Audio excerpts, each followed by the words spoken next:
ഇന്നത്തെ എപ്പിസോഡ് കണ്ടപ്പോൾ ശരിക്കും പറഞ്ഞാൽ ഒരു വിഷമം തോന്നി.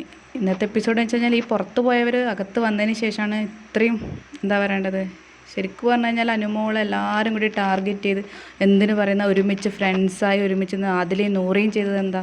ഇപ്പം നൂറ കയ്യിൽ എന്തോ ഒളിപ്പിച്ചുകൊണ്ട് ഇതെല്ലാം ലൈവിൽ കാണുന്നുണ്ട്. ശരിക്കും പറഞ്ഞു കഴിഞ്ഞാൽ എന്തിനാണ് ഈ ഒരു കൂട്ടം കൂടി നിന്ന് ഒരു ഇത്രയും നാളൊരു ഒരുമിച്ച് ഉണ്ടായിട്ട് എല്ലാവർക്കും മുന്നിലേക്ക് ഈ എറിഞ്ഞു കൊടുത്തിട്ടാണ് അതിലെ പോയത്?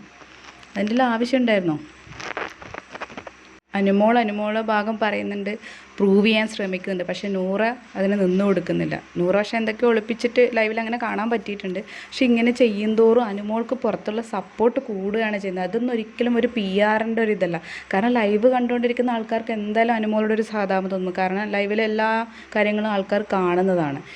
ശരിക്കും പറഞ്ഞാൽ എൻട്രി ഈ ഔട്ടായി പോയവരിൽ പുറത്ത് പോയിട്ട് അകത്ത് വന്നവരിൽ ഏറ്റവും കൂടുതൽ മാന്യമായിട്ട് നിന്നിട്ടുള്ളത് ലക്ഷ്മി മാത്രമാണ്. ഐ മീൻ ഈ വുമൺ കണ്ടസ്റ്റൻസിൽ ഞാൻ പറയുന്നത് ലക്ഷ്മി കുറച്ചും കൂടെ മസ്താനി. ബാക്കി എല്ലാവരും എന്തോ അസൂയയും കുശുമ്പെല്ലാം കൂടി തീർക്കാൻ പറ്റുന്ന സകലതും പുറത്തുനിന്ന് എടുത്തു വന്നിട്ട് തീർക്കുക ചെയ്യുന്നത്. എനിക്കങ്ങനെ പേഴ്സണലി തോന്നി.